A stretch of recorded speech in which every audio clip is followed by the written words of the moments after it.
Thank you, Ananya. Vijayalakshmi ma'am, scientist in basic science division at Indian Institute of Earth Research. She did MSc and PhD from Indian Agriculture Research Institute, New Delhi, working on aquatic stress of earth crops. Written books, chapters, and published books. Methods and techniques in plant physiology, biochemistry techniques in plants. Published number of papers in national and international journals on oat wheat, moong wheat, peas, lentils, and chicken pea crops. Distinguished Scientist Award from Society for Scientific and Social Development. Fellow of Society of Plant Physiology, National Fellow of Society Journal of Food Reviews. Thank you.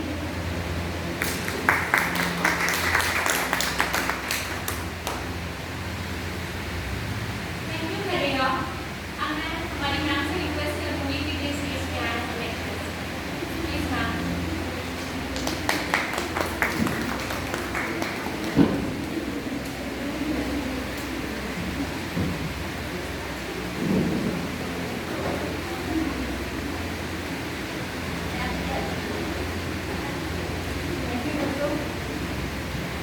आज मैं आपको बहुत simple way of parking का garden में बताऊँगी। आप सबने अपने भीतर में या क्लास में मनी प्लांट होते देखा है, सिंपल पानी में, ओके ना। और ये केवल वही टेक्निक है कि हमने बिना सॉइल के गार्डन कर दी। उसको हम क्या कहते हैं, hydro and coding, hydro and water, ठीक है ना। तो ये सिंपल से वो है।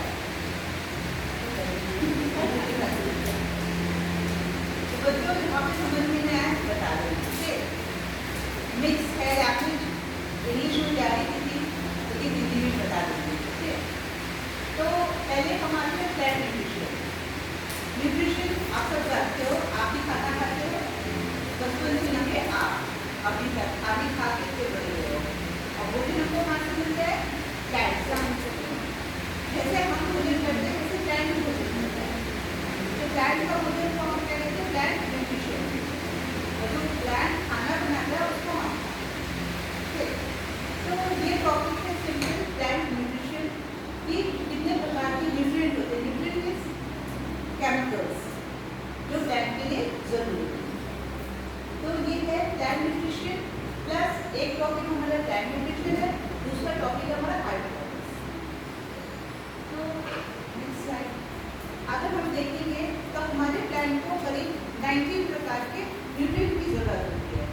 ये 19 केमिकल्स हैं जो तीन भाग में अगर उसको बांटना चाहें तो 3 पार्ट में डिवाइड कर सकते हैं। एक मैक्रो जो हमें बहुत ज़्यादा मात्रा में चाहिए होता है, एक उससे कम मात्रा में चाहिए होता है, वो मैक्रो ही होते हैं लेकिन वो उससे कम क्वांटिटी होती है। तीसरा होता है क्या कहते हैं, माइक्रो न्यूट्रिएंट सेकेंडरी वाला, macro, secondary macro and micro, ठीक है। अगर किसी भी पौधे में कोई भी एक न्यूट्रिएंट कम है तो पौधे का प्रॉपर ग्रोथ नहीं हो पाता है। वो अपना प्रॉपर जितना भी उसको ईल्ड बनाना है, जितना भी उसको प्रोड्यूस निकालना है, उतना वो नहीं निकाल पाता। इसलिए हमें पूरी तरह से भोजन, जैसे हम लोग खाना खाते हैं तो बोलते हैं प्रोटीन भी होना चाहिए, कार्बोहाइड्रेट भी होना चाहिए, दूध भी पीना चाहिए। इसी तरह से पौधों में भी होता है। और ये कहाँ से हमको मिलता है, अर्थ से, mother earth means soil. Soil में सारे तरह के न्यूट्रिएंट अवेलेबल है जहाँ पे हम अपने पौधे लगाते हैं। तो इन न्यूट्रिएंट को अगर हम डिवाइड करें तो हमारा प्राइमरी मैक्रो न्यूट्रिएंट वो क्या होता है, NPK। ये फर्टिलाइजर है, basic fertiliser, nitrogen, phosphorus and potassium. अगर आपको खेती करने को कहा जाए तो ये बेसिक आप हर एक किसान डालता है, ठीक है। फिर हम जाते हैं secondary macro nutrient. Secondary macro nutrient जो NPK से थोड़ा कम होता है, इसमें मैग्नीशियम, सल्फर और कैल्शियम, ठीक है। सल्फर में SSP होता है, म्यूरेट ऑफ पोटैश होते हैं, ये सारे जो है न्यूट्रिएंट है फर्टिलाइजर। फिर जो बहुत ही छोटी मात्रा में पड़ता है लेकिन पड़ता है, उसको कहते हैं boron, chlorine, manganese, iron, zinc, molybdenum, निकल एंड सिलीनियम। नेक्स्ट मैम, ये हमने, अगर कोई भी हमारा प्लान है, ठीक है, अब हमको फाइंड आउट करने हैं देखकर। जैसे कोई बच्चा है बहुत दुबला पतला है, तो ऐसा लगता है शायद सभी बोलते हैं तुम खाना नहीं खाते हो क्या, थोड़ा खाना खाया करो। या बहुत मोटा बच्चा है, इतना खा लेते हो, कुछ कम है। वैसे प्लान है, कितने सारे न्यूट्रिएंट हैं। अगर हमको फाइंड आउट करना होगा कि हमारे प्लांट के किस पार्ट में नाइट्रोजन की सप्लाई होती है, किस पार्ट में फॉस्फोरस की, किस पार्ट में सल्फर, तो इस सिंपल ये स्लाइड से हम आइडेंटिफाई कर सकते हैं। अगर हमारे पौधे में कहीं कोई कमी है, अगर नाइट्रोजन और आयोडीन टॉप मोस्ट पार्ट में हम आइडेंटिफाई करेंगे। नेक्स्ट में हम phosphorus, cobalt, sodium, copper, potassium, iron, calcium and manganese. Sulphur part बता देंगे पौधे के तने से, स्टेम पार्ट में आइडेंटिसिस करेंगे तो हमें सल्फर पार्ट मिल जाएगा। फिर अगर हम सॉइल या रूट सिस्टम यहाँ से अगर हम देखना चाहें तो यहाँ पर हमको न्यूट्रिएंट मिलेंगे मैग्नीशियम, बोरॉन, क्लोरीन, निकल, जिंक, सिलेनियम, मोलिब्डेनम, जिंक। ये सारे न्यूट्रिएंट हमारे नीचे की ग्रोथ के लिए एसेंशियल है। अब ये न्यूट्रिएंट कैसे प्लांट ऑब्जर्व करता है, हमने तो सॉइल में डाल दिया, सॉइल से रूट एक्सट्रैक्ट करेगा। कौन से सिस्टम से एक्सट्रैक्ट करते हैं बताओ पढ़ने वाले? ट्रांसपिरेशन किसी ने पढ़ा है ना? पैसिव और एक्टिव एब्जॉर्प्शन पढ़ा? पैसिव एब्जॉर्प्शन के थ्रू जब ट्रांसपिरेशन करता है पौधा, खींचता है ना ऊपर की ओर, तो पैसिव एब्जॉर्प्शन के थ्रू गया, तो उसके थ्रू ये न्यूट्रिएंट भी चला गया प्लांट्स में। ठीक है, पैसिव एब्जॉर्प्शन में कोई मेहनत नहीं करनी पड़ती, एक्टिव में मशीनरी इन्वॉल्व होती, ताकत लगती है, ताकत तो अपने आप एब्जॉर्ब होता है थ्रू ट्रांसपिरेशन। ठीक है, तो अब हम क्या करेंगे, कोई भी प्लान है, अब न्यूट्रिएंट हमको डायग्नोज करना है, फाइंड आउट करना है कैसे कैसे, 3 सिस्टम है। कैसे करेंगे, या तो हम उसकी सॉइल एनालिसिस करेंगे, अभी यहाँ पर नहीं है लेकिन ग्रामीण क्षेत्रों में मोबाइल वैन बनी हुई है। मोबाइल वैन में सारे अपने किसान जाते हैं, उनको अपनी मिट्टी दे देते हैं। सॉइल क्यों देंगे, अपने खेत के 4-5 जगह से सॉइल निकाल के, एक जगह से नहीं, 4 कॉर्नर, सपोज 1 कॉर्नर, 2 कॉर्नर, सारे कॉर्नर से मिलाकर, सेंटर से मिलाकर उसको अपने मिक्स करते हैं।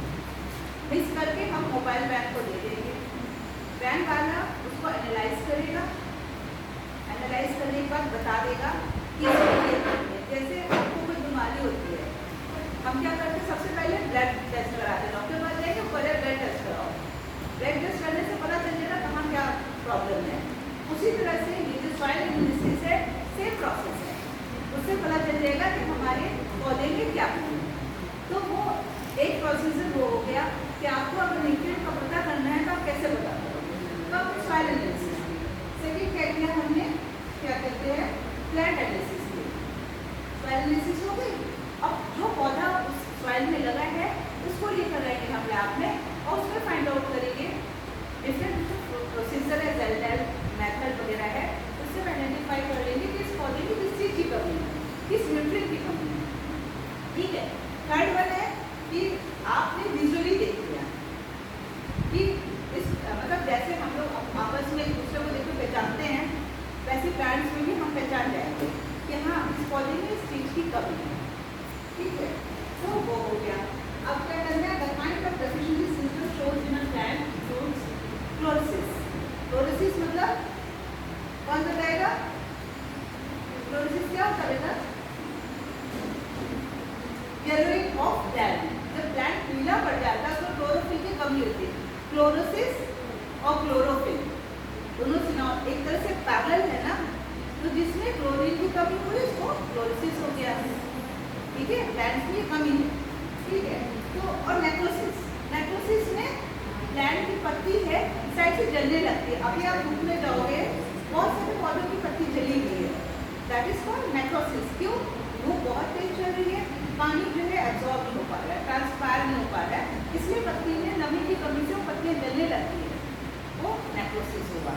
तीसरा हुआ स्टर्बिक प्लांट का ग्रोथ, तो पौधा बढ़ ही नहीं पाता। क्यों? क्योंकि उसमें सेल डिवीजन नहीं हो पा रहा है। तो कैसे ग्रोथ होगी? क्यों? क्योंकि उसमें न्यूट्रिशन नहीं है। ओके, फिर आ गया premature fall of leaves and birds. जब उसका न्यूट्रिशन ही नहीं मिल रहा है तो कैसे ग्रोथ होगी? तो उसकी पत्तियां गिर जाएंगी, क्योंकि प्लांट को तो सर्वाइव करना है ना, तो अपनी पत्तियों को शेड कर देगा, जिससे उसको न्यूट्रिशन कम में काम चल जाए, फिर उसका बर्ड भी नहीं बनता है। ठीक है, इंक्रीशन ऑफ सेल डिवीजन, क्योंकि सेल डिवीजन नहीं हो पाया इसलिए ग्रोथ नहीं हो पाई। हम लोगों की ग्रोथ कैसे होती है? सेल डिवीजन से, एक सेल से दो सेल से बड़ा है ना, एम्ब्रियोलॉजी में बताया होगा ना। फिर आया है chlorosis is the loss of chlorophyll, जो मैंने बताया है क्लोरोसिस क्या होता है। लॉस ऑफ क्लोरोफिल, पत्तियां येलोइंग होने लगती हैं, पीली पड़ जाएंगी in leaves. This symptom is caused by deficiency of element. अब किस किस एलिमेंट की डेफिशिएंसी है जो ऐसा हुआ? Hydrogen, potassium, magnesium, sulphur, iron, manganese, zinc and molybdenum. Okay, तो लाइकवाइज नेक्रोसिस, नेक्रोसिस में वो पूरा डेड हो जाएगा, उसमें कोई सप्लाई नहीं रह गई। ठीक है, क्योंकि पत्ती ड्राई हो गई, उसका सप्लाई पूरा कट हो गया। Death of tissues, particularly leaf tissue, is due to deficiency of calcium, magnesium, copper and potassium. Okay, lack of low level of nitrogen, potassium, sulphur, molybdenum causes animation of cell division. ठीक है, तो इसीलिए कहते हैं खाना आप खाते हो, मम्मी कहती है दाल भी खाओ, सब्जी भी खाओ, रोटी भी खाओ, चावल भी खाओ, ऐसे प्लान है। किसी भी एक चीज की डेफिशिएंसी होगी तो उसका हमको भुगतना पड़ेगा। इसीलिए ये सारी डेफिशिएंसी है। सब element like magnesium, sulphur, molybdenum plays in their concentration in plant is low. Okay, अगर फ्लावरिंग प्लांट में लो हो रही है, मतलब देर से हो रही है, कुछ पौधे होते हैं जिसमें फ्लावरिंग डिले हो जाती है, किसी में पौधे में फ्लावरिंग आ गई, किसी में नहीं है, तो डिले होने का रीजन ये भी हो सकता है कि उसमें नाइट्रोजन, सल्फर और मॉलिब्डेनम का मात्रा में हो। अब इसको देखने के लिए हमने क्या किया? नाम कैसे आएगा? डबल टैप कर देगा मैं ऐसे स्लाइड कर देगा, हम स्लाइड कर दिया इसको नोट किया, इसको स्लाइड करना।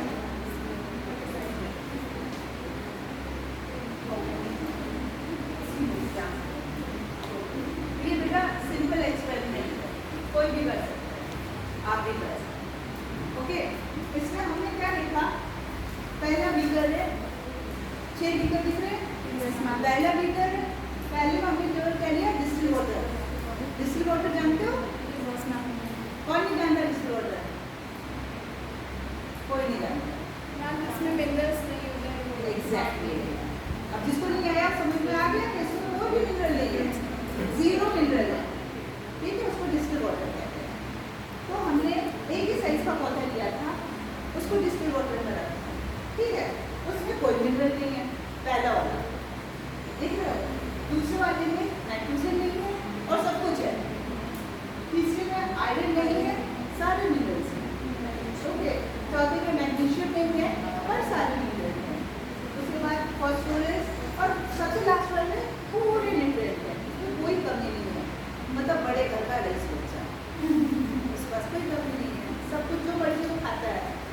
ठीक है, तो अगर इसमें डिस्टिल वाटर है, ठीक है, कोई भी ग्रोथ नहीं है, जैसे रखा वैसे सर्वाइव कर रहा है। दूसरे में नाइट्रोजन नहीं है, क्या हुआ? बहुत हल्की सी ग्रोथ हुई है, साइज देख लो ना। Yes ma'am. लेकिन ग्रीन है।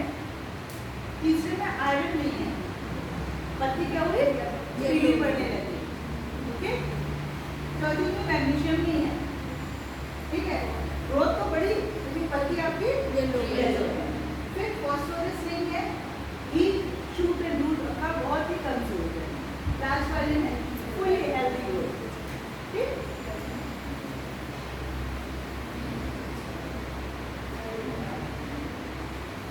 मैम रखे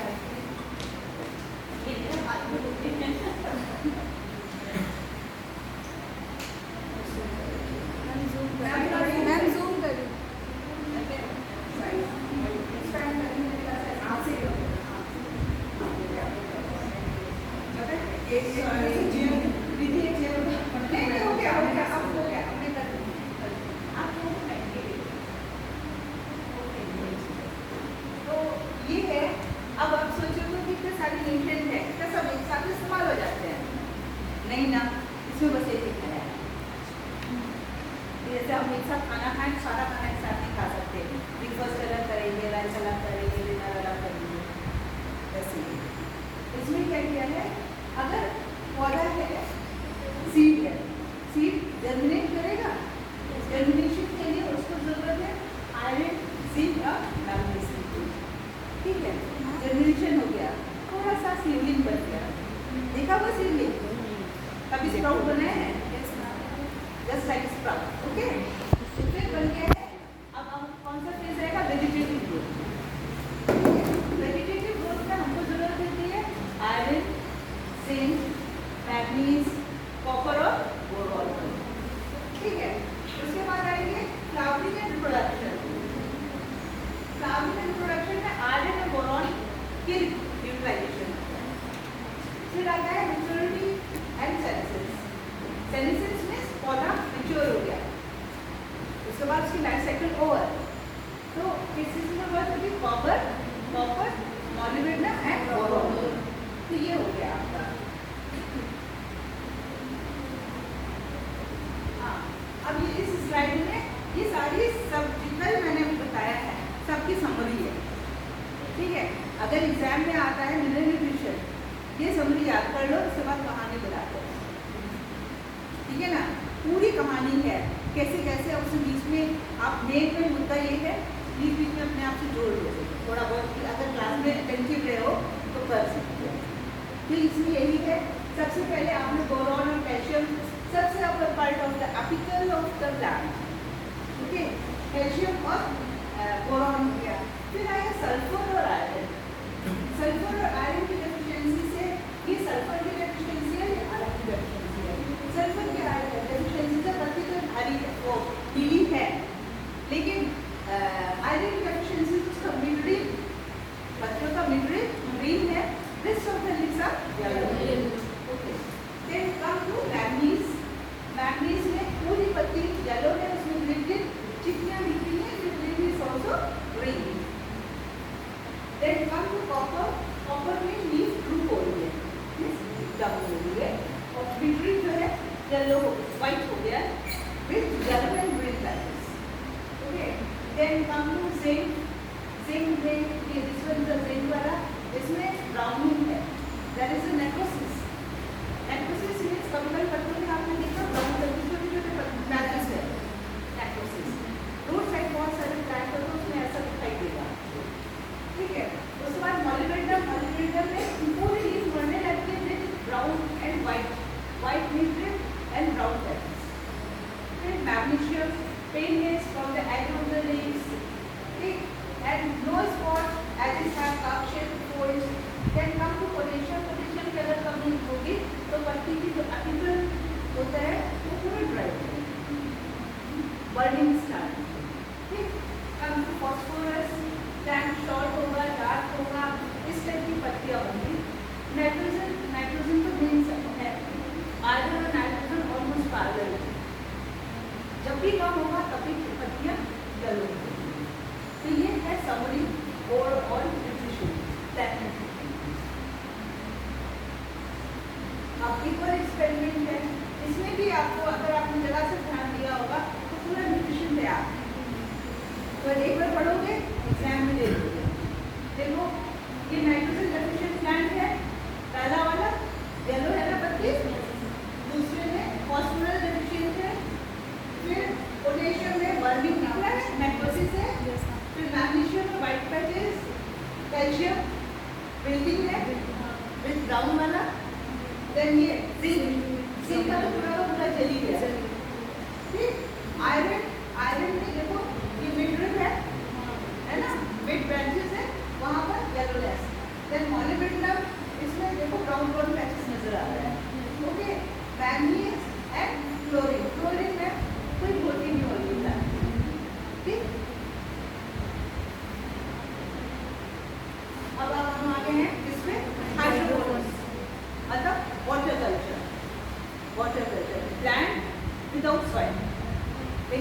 नेचुरली ग्रो करेगा। क्यों? क्योंकि उसको पूरा न्यूट्रिशन मिल रहा है। जो भी हमने न्यूट्रिएंट पढ़े हैं वही केमिकल अब हम पानी में डालो तो हमें सॉइल की जरूरत ही नहीं है। ये वो करते हैं हाइड्रोपोनिक्स। तो जैसे आपने फोटोसिंथेसिस पढ़ा होगा, फोटोसिंथेसिस पढ़ा, केमिकल एनर्जी है, कहाँ से मिली? सनलाइट से। तो ये देख रहे हो सिंपल सनलाइट से आ रही है, उसको किस चीज़ की जरूरत है? कार्बन डाइऑक्साइड की जरूरत है, ऑक्सीजन की जरूरत है, कार्बोहाइड्रेट और वाटर की जरूरत है। क्या बनाएगा? कार्बोहाइड्रेट। क्या करते हैं उसका? कार्बोहाइड्रेट क्या होता है? हम लोग खाते हैं, मेहनत वो करता है, खाते हैं, है ना? ये प्रोसेस क्या है? फोटोसिंथेसिस। फोटो लाइट की प्रेजेंस में सिंथेसिस हो रही है।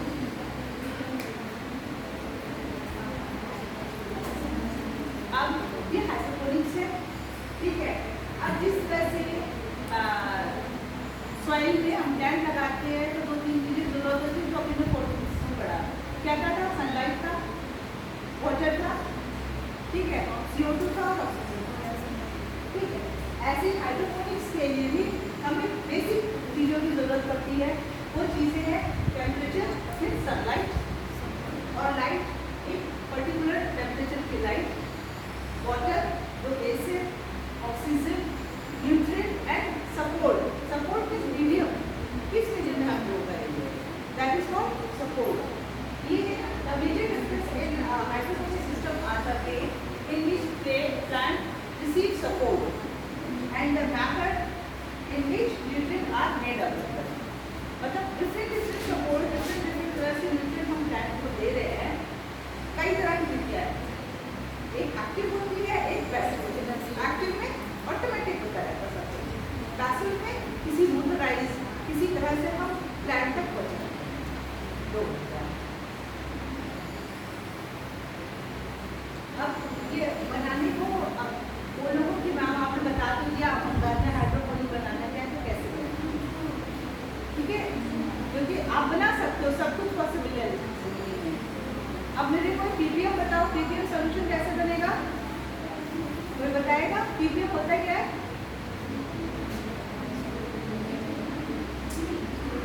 बताओ बच्चा। पार्ट्स पर मिलियन। पीपीएम फुल फॉर्म क्या है?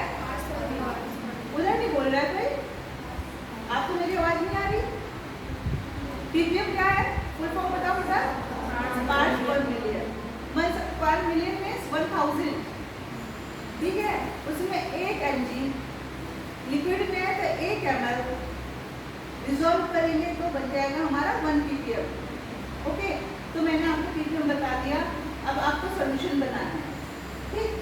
तो नाइट्रोजन हम डालेंगे 150 ppm, मतलब 1 लीटर हमका सोल्यूशन बनाना है तो इसमें 150 mg हमने क्या डाला? नाइट्रोजन, ठीक।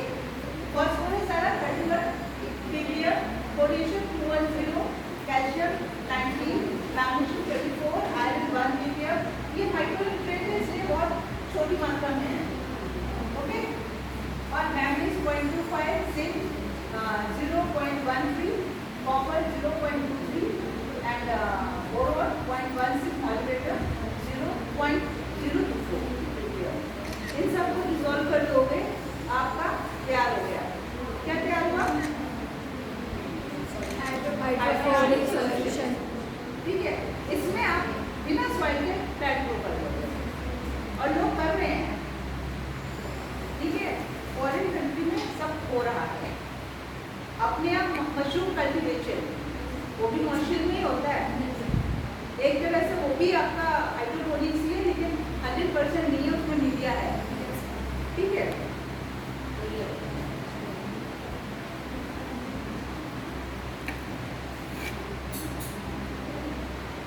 अब इसके लिए मीडिया आपको क्या क्या चाहिए?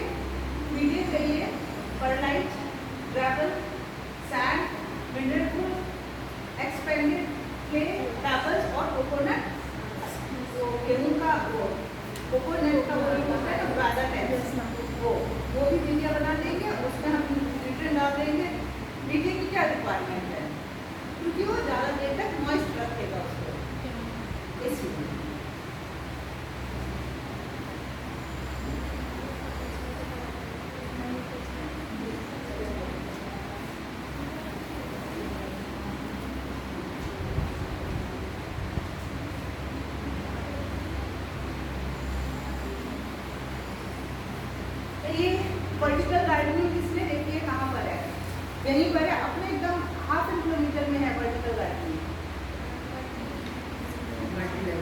ये आसपास है। आपने पार्किंग देखी है? पार्किंग से दीवार में उन्होंने गमले लगा रखे हैं, लेकिन वो सब सूख गए थे, उनको पानी नहीं दिया। NBRI में देखा था, यस मैम। NBRI के गेट के है ना? बगल में बहुत सारी कर रखी वैसी है ये first floor is a vertical work. इसमें क्या किया है, मतलब पानी किया, ठीक है, एक्स्ट्रा पानी ये ड्रिप होकर नीचे आ रहा है यहाँ पर, दिख रहा है? ये पाइप्स के थ्रू पानी जा रहा है फ्लैट्स में, इससे बहुत कम पानी यूटिलाइज होता है। इसको किसी बेस की जरूरत नहीं है। बेस इसमें क्या है, या कोकोनट हस्क होगा, कुछ ऐसा है जो उसको मॉइस्ट कर रखते हैं, रूट को पानी देता है और कुछ भी नहीं। ये है रिगार्डिंग लोगों को बहुत जगह अब देखने को मिल रहा है। दूसरा, ये भी वर्टिकल ग्राइंडिंग का पैटर्न है। पीवीसी पाइप ले लिया, उसके कई जगह से उसमें गमले लगा दिए, एक जगह आपने पानी डाला, धीरे धीरे सबको वाटर सप्लाई होगी, एक्सेस वाटर निकल जाएगा, no wastage of water, soil नहीं। ओके, ये लेटेस्ट टेक्नोलॉजी है। जब इतना सारा जमीन सारा का सारा लोग मकान बना लेंगे तो अपने पास खेत बचेगा नहीं बचेगा, तो हम क्या करेंगे, इसी टेक्नोलॉजी को अपनाएंगे। ठीक है, पाइपलाइन बिछाया हुआ है, पाइपलाइन से हमने उसमें छेद किया, उसी से वाटर सप्लाई हुआ है, फिल्टर को ले लेगा, ठीक। और इस तरह से हम ये क्या बनाया हुआ है, उन्होंने सैलेड वगैरह लीफी वेजिटेबल्स लगाए।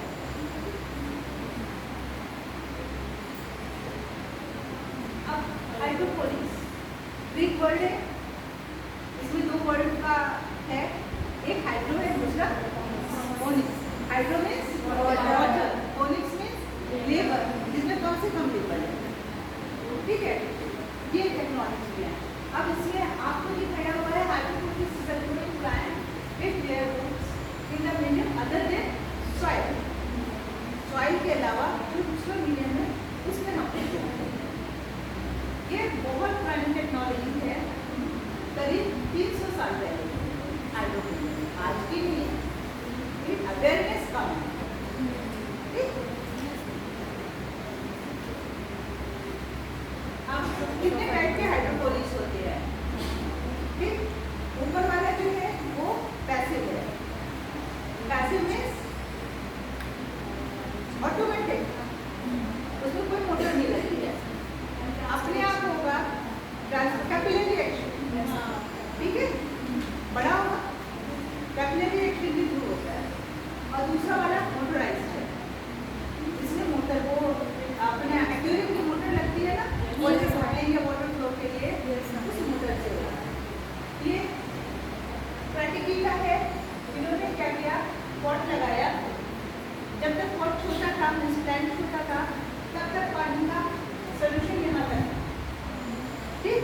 लेकिन जब रूट हो गई, क्योंकि रूट से ही पानी जाता है, जब रूट बढ़ गई तो उन्होंने पानी की क्वांटिटी कम कर दी, हाइड्रोपोनिक सॉल्यूशन की क्वांटिटी कम कर दी, अब रूट में लेना शुरू किया है, इसको बोलते हैं प्रैक्टिकल मेथड।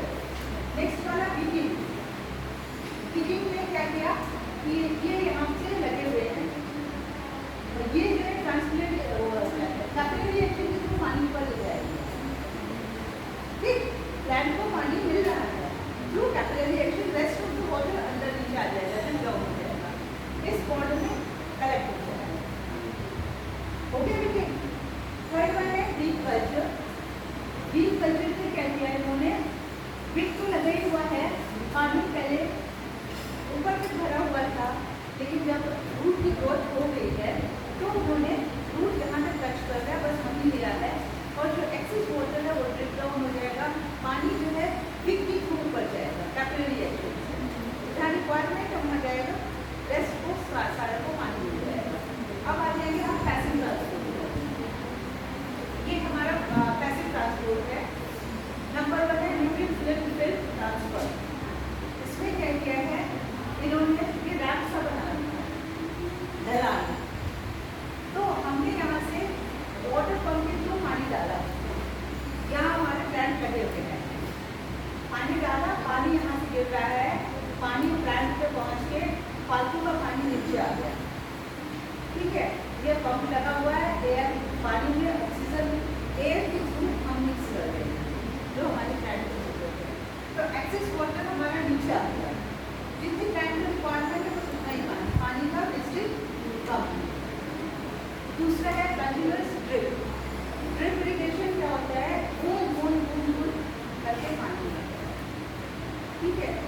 बोलते हैं ना सेव वाटर, ठीक है।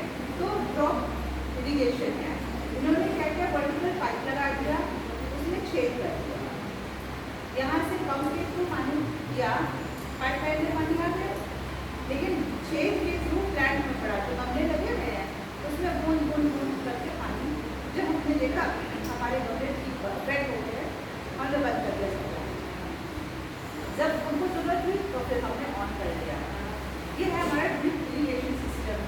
थर्ड वन है एरोपोनिक्स। एरोपोनिक्स मीन्स प्लांट कहाँ है, हवा में, एयर प्लांट हवा में है, घूम रहे हैं, ओके। नीचे हमने लगा दिया मिस्ट। मिस्ट क्या होता है, फॉग।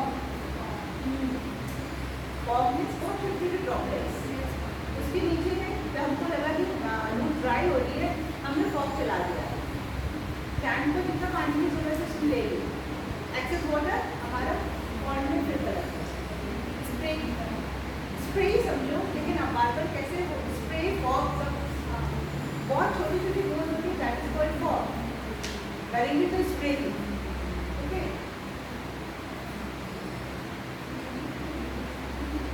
ये है, अब हाइड्रोपोनिक्स में दो चीज बेसिक होते हैं, एक आपका न्यूट्रिएंट सोल्यूशन जो आपने बनाना सीख लिया है, अगर आप नहीं बना पा रहे हो तो रेडीमेड अवेलेबल है, आप बाजार से खरीद सकते हो, ठीक है। दूसरा हुआ उसको सपोर्ट, भाई कोई तो सपोर्ट चाहिए, प्लांट कहाँ होगा, उसके पास जमीन पे है नहीं, हवा में ही है, तो उसको हम सपोर्ट करने के लिए हमने स्टेप का हट बना दिया। वाटर सप्लाई नीचे कैनल से जा रहा है, प्लांट को किसी लता को चढ़ा देंगे वगैरह में, बस हो गई, ठीक है। इन्होंने क्या किया, आर्टिफिशियल सपोर्ट सिस्टम दे दिया। ये सिस्टम स्ट्रिंग हो गया और स्टेक्स हो गया, पैलेसेस हो गया, मैश मटेरियल कुछ भी हो सकता है, ठीक। अब एडवांटेज, भाई हमने दिया तो हमको इससे फायदे क्या क्या, हम क्यों कर रहे हैं ये, तो एडवांटेज में ये है कि हाइड्रोपोनिक्स में जो सॉइल बॉर्न डिसीज, जो कीड़े मकोड़े सॉइल में हैं, क्योंकि यहाँ सॉइल है नहीं, इसलिए हमें इन्फेक्शन का कोई जरूरत नहीं, तो आएगा ही नहीं, ठीक है। हमने तो वाटर में किया है, वाटर हमारा कंट्रोल कंडीशन में है, कुछ भी ओपन है नहीं, एटमोसफेयर से कुछ भी मिलता जुलता नहीं, ठीक। तो एक तो वो हट गया। दूसरा ये हो गया कि डॉर्मेंट वीड्स, डॉर्मेंट मीन्स जो बीज क्या होते हैं, खरपतवार, अनवांटेड प्लांट, इसकी हमको जरूरत नहीं है, पर वो है, ठीक है। जो उनके सीड डॉर्मेंट स्टेज में पड़े हुए हैं वो जर्मिनेट नहीं करेंगे, ठीक। तो क्योंकि वहाँ है ही नहीं, वो हमारे पास पानी है, पानी में हम वो कर रहे हैं, तो कॉम्पिटिशन कम हो गया। जो खेत में पौधे होते हैं उनको कॉम्पिटिशन करना पड़ता है जो अपने साथ जंगली पौधे के लिए, क्योंकि खाना तो लिमिटेड ही उनके पास, ओके। इसमें पानी में है तो वैसा भी कॉम्पिटिशन नहीं है। फिर क्या कहते हैं, ये जो है ऑप्टिमल न्यूट्रिएंट, जितनी न्यूट्रिएंट की रिक्वायरमेंट उतने ही देते हैं, बस ऑप्टिमम, नो एक्सेस न्यूट्रिशन, ठीक है। अब क्या होता है इसमें, the amount of nutrient can be adjusted. अब हमको लगता है इसमें नाइट्रोजन ज़्यादा हो गया, हमने कुछ दिनों पे रोक दिया, ठीक है। इस चीज़ की जरूरत है तो उतना न्यूट्रिएंट या फालतू का कुछ नहीं देना। पीएच हम कभी भी मेंटेन कर सकते हैं, उसके हालात, पानी के हालात देखकर, ओके। और फिर ये कहाँ पे यूटिलाइज होने वाला, जो भी हाइड्रोजन, हर जगह सॉइल नहीं है। यूरोपियन कंट्री में क्या होता है, स्नो होता है, आर्कटिक वगैरह में क्या है, अंटार्कटिका में क्या है, वहाँ पे प्लांट्स हैं नहीं है, वहाँ के लिए बहुत अच्छी, वहाँ पे हम लाभ में उगा सकते हैं, ठीक। तो ये उनके लिए है जहाँ पर पुअर ग्रोइंग कंडीशन है और लैंड नहीं है। अब डिसएडवांटेज, कुछ फायदे हैं तो कुछ नुकसान होते हैं हर एक चीज़ के। वैसे इसमें है डिसएडवांटेज ये है कि इसको बनाने में बहुत पैसा लगता है, पहले आपको बहुत सारा इन्वेस्ट करना होता है, तब किसी चीज़ को भी इंडस्ट्री लगाओगे, इन्वेस्टमेंट कितना है, ये भी इंडस्ट्री, तो पहले आपको इन्वेस्ट करोगे, ठीक है। दूसरा ये है कि इसमें डिजीज, अगर कोई भी बीमारी, क्योंकि कंट्रोल कंडीशन में अगर कोई बीमारी फैल गई ना तो समझने लगने में बहुत आसानी से फैल,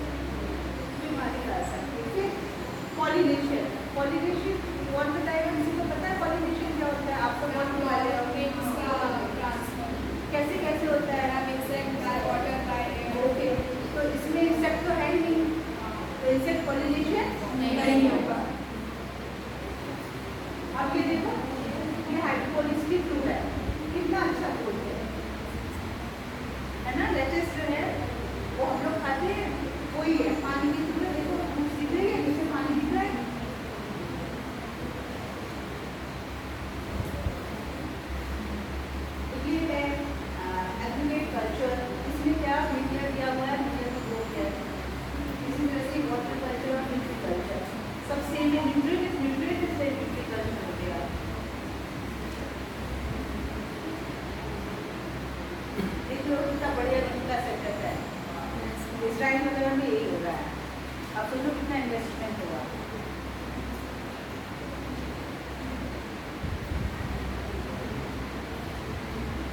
अब हम अगर समराइज इनको करें तो समरी में हमने क्या देखा कि हमारे कितने तरह के न्यूट्रिएंट होते हैं, 2-3 तरह के, मैक्रो, माइक्रो, ठीक है।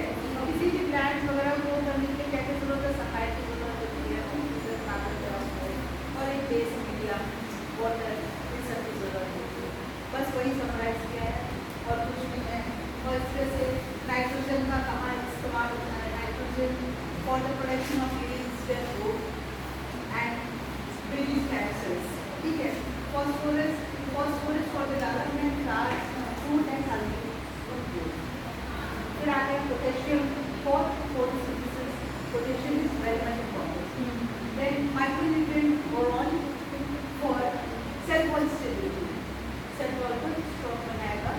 Magnesium for producing chlorophyll and distributing phosphorus, calcium for growth and absorption of potassium, chlorine for photosynthesis, molybdenum for assistance in chemical reaction, sulfur to heighten and effectiveness of phosphorus and for plant energy, iron for the production of chlorophyll, manganese, absorption of nitrogen and energy transfer.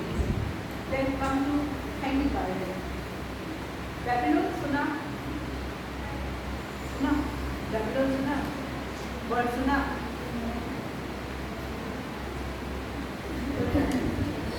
तो famous garden है, ये 7 wonder of the world ना, उनमें से एक Babylon है। आप याद, ठीक, ताजमहल भी है, बेबीलोन भी, ठीक।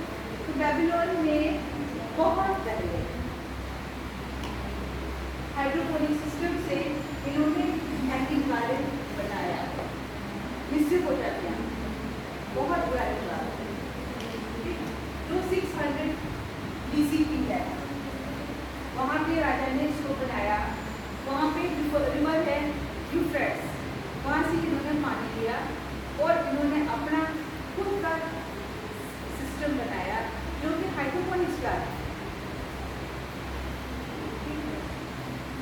ये है आपका, देखो यहाँ तक पानी उन्होंने पहुँचाया, उसके बाद ये ट्रांसफर होते होते होते नीचे सब ये सीढ़ीदार है, स्टेपिंग टाइप्स, सीढ़ीदार है, 1 by 1 आगे उन्होंने अपना ट्रांजिशन कराया।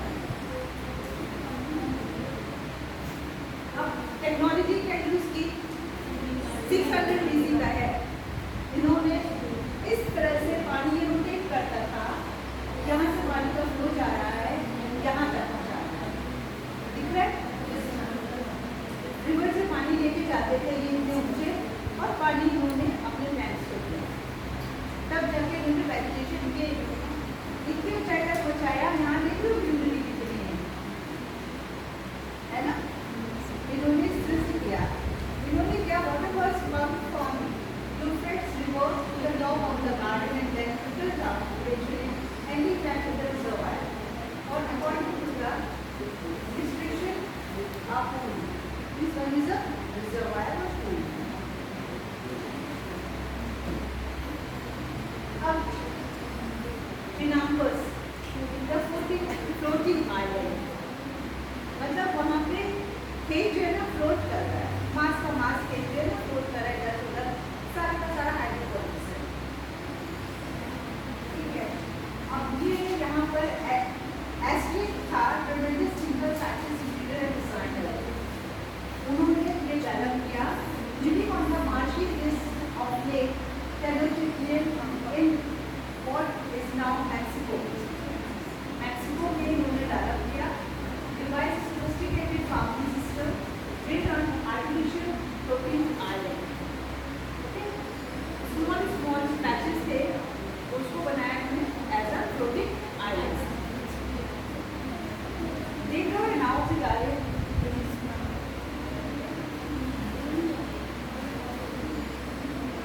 ये फ्लोटिंग आइलैंड का स्ट्रक्चर है जो उन्होंने डेवलप किया विद द हेल्प ऑफ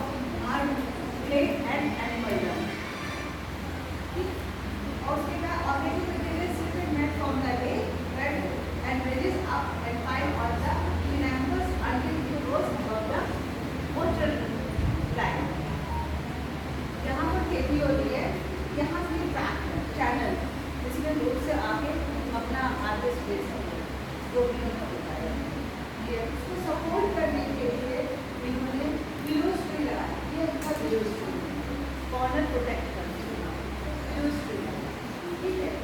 और Cynanthus were often polycultured, imitating the diversity of natural ecosystem. अब उसी ने धान के लिए देखा होगा, धान भी पानी नहीं होता है। अब ये ऑस्ट्रेलिया में है, बांग्लादेश पानी में दिख रहा है ना सर, फिर बाली और water culture. The same concept is in use today. Barefooting marketing farmers along rivers in Bangladesh and other areas around the world that have been hit by massive flooding in this region. Bangladesh में बाढ़ बहुत आती है, लेकिन waste Bengal में बाढ़ आती है, तो वहाँ के लिए स्टोरेज सिस्टम सही है।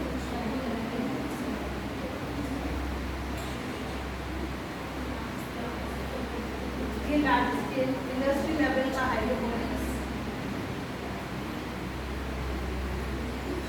ये देख रहे हो, ये हॉरिजॉन्टल फॉर्म है, हॉरिजॉन्टल फॉर्म में प्लांटेशन है लैंड में, और ये वर्टिकल फार्मिंग है, प्लांट्स आर ग्रोन वर्टिकली।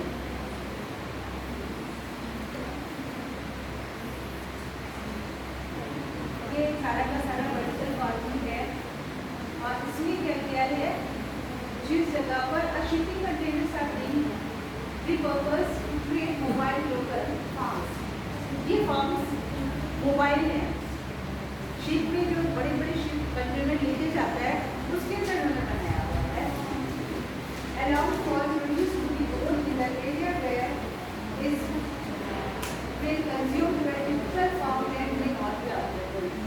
जिस एरिया में लैंड नहीं है वहाँ पर इस सिस्टम को डेवलप किया। हमारे पास तो बहुत सारा लैंड है, इसलिए हमें इसकी जरूरत नहीं पड़ेगी, लेकिन जिनके पास सॉइल ही नहीं है उनके लिए ये उन्होंने क्या किया है, इसको मोबाइल सिस्टम के थ्रू शिपिंग कंटेनर्स में डेवलप किया है। ये शिपिंग कंटेनर है, इसके अंदर यहाँ पर ये बोल ठीक है। अब आगे हम स्पेस पर, सब तो बात कर रही हमने स्पेस की बात की, अब स्पेस पर आ गए। स्पेस में भी हम लैंड ग्रो कर सकते हैं, ठीक। ये एस्ट्रोनॉट है स्टीव जॉनसन, इन्होंने क्या किया, वेजिटेबल ग्रो की the veggie system will expand fresh food production in space, rooting below made of Teflon coated Kevlar and Nomex hold the plant in media and nuclear. The rooting below are either preloaded with seeds or astronaut insert them in the space. The system is adjustable as the plant grows and the silo expand. A water reservoir located below the below and the root plant add water to capillary action, and they will provide LED light and produce this plant. Space में खाने को क्या है, देखते हैं कि वो otherwise आपको ग्रो करेगा, ये ग्रो किया है, ये इन्होंने LED लाइट दी है, ठीक है। तो लाइट की रिक्वायरमेंट है ना, वो के लिए। अब जो हमारी पॉपुलेशन 2015 है, अभी कौन सा चल रहा है, 234, 50 में हमारी पॉपुलेशन हो जाएगी 9.1 बिलियन, ओके। तब कौन सी फार्मिंग का इस्तेमाल होगा, वर्टिकल, क्योंकि अभी तो जमीन है तो एक्सपेंड कर सकते हैं, लेकिन जमीन खत्म हो जाएगी तो वर्टिकल एक्सपेंड होते हैं। जैसे अपार्टमेंट बनते हैं, पहले सिंगल हाउस बनते थे ना, अकेला घर इंडिपेंडेंट, नानी वगैरह घर इंडिपेंडेंट हाउस है, लेकिन अब जो नया घर बन रहा है सारा क्या है, अपार्टमेंट, वर्टिकली ग्रो कर उसकी लैंड फिनिश कर दो। तो इस according to union food United Nation food production will need to increase 70%। जो भी हमारा फूड प्रोडक्शन है वो हमें 70% तक पहुँचाना है। उसके लिए हमें क्या करना पड़ेगा, a partner in the field of sustainability, Dixon Lescomier, a microbiologist and ecologist at Columbia University School of Public Health, sees vertical farming as the answer of this problem. Okay? तो ये आपका वर्टिकल गार्डनिंग, छोटे से area में vertically expect कर लो आसमान का क्या परस्पेक्टिव है। अब आगे हम इक्विनॉक्स, ये भी फॉर्मिंग है तो शायद ही engineers and designers are turning towards our vast motion for solution to support food needs for expanding world population. The equinox forming ships, these are the ships are designed to self-sufficient and carbon neutral. They will be powered by solar and wind energy. इसमें solar panel लगे हुए हैं और wind energy से काम कर रहे हैं। Crops will be grown hydroponically using seawater that has gone into desalination process. Water seawater कैसा होता है? बहुत सलाइन होता है, सलाइन में बहुत नमकीन होता है, ठीक है? तो उसको डिसलाइनाइज कर, उसका नमकीन हटा देते हैं और उसको यूटिलाइज फिर है इक्विनॉक्स करते हैं, ठीक? बोट में प्लांट लगाना चाहिए, ट्रैवल भी कर लेंगे और प्लांट भी यहाँ जरूरत होगी वहाँ पर जाएंगे।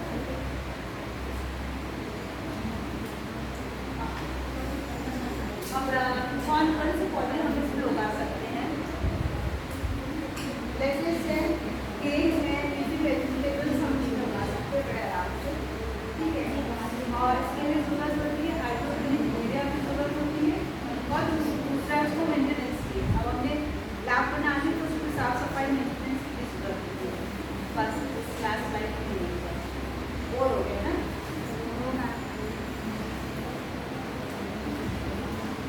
Thank you.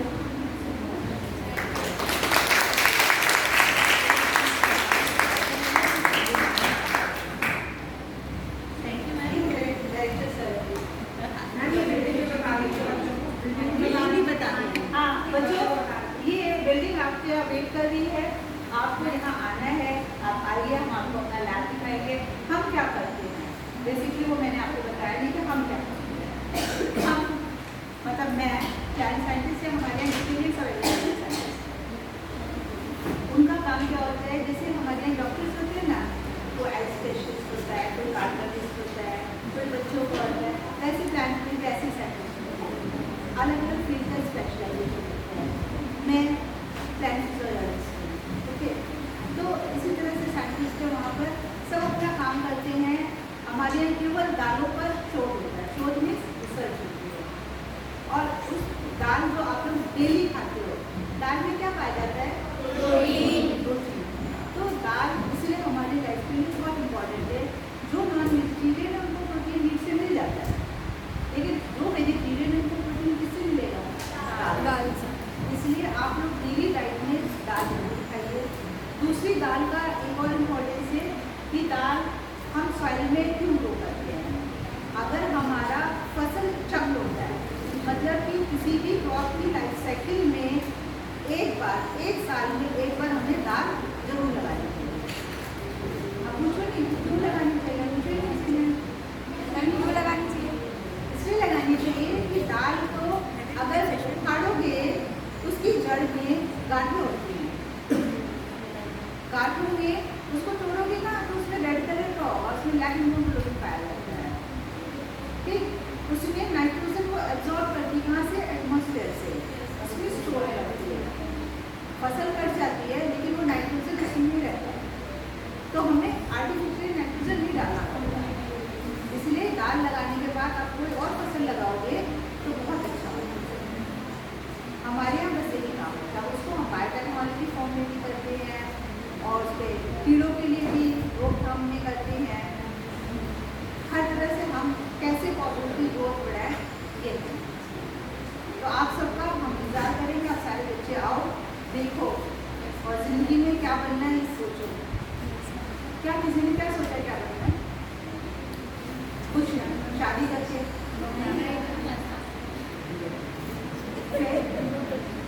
शादी तो करना है, वो तो अल्टीमेट है, उसके बाद लाइफ फिर और फुल स्टॉप है। काम बहुत होती ना, आपने जितना करना था स्टूडेंट लाइफ में कर लीजिए, फालतू का काम में मत पढ़िए, इंटरनेट मत देखिए, कुछ नहीं हासिल होगा इंटरनेट से। हम लोगों ने कुछ नहीं देखा। सर घूमती हैं ये लड़कियाँ? हाँ जी, घूमती हैं ये लड़कियाँ बहुत। घूमने से तो कुछ